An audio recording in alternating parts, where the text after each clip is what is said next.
আমার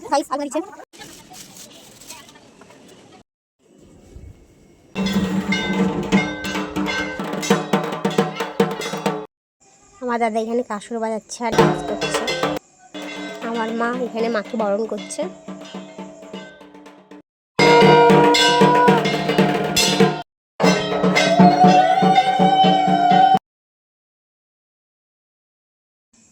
মায়ের পুজোর সময়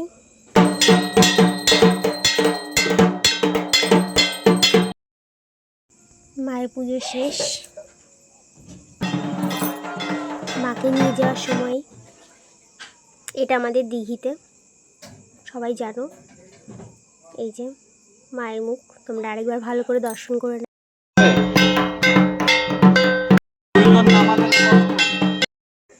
মায়ের বিদায় বেলায় আর এখানে মায়ের সমস্ত প্রসাদ। এটা একটা ভাই, এটা আমার দাদা। আর এদেরকে ইগনোর করে চলো, এদেরকে না ধরলেও চলবে। এদেরকে ইন্ট্রোডিউস করানোর মতো কিছু নেই। এটা আমি, এটা আমার ফ্যামিলি, এটা আমার বন্ধুরা, এটা আমার বর।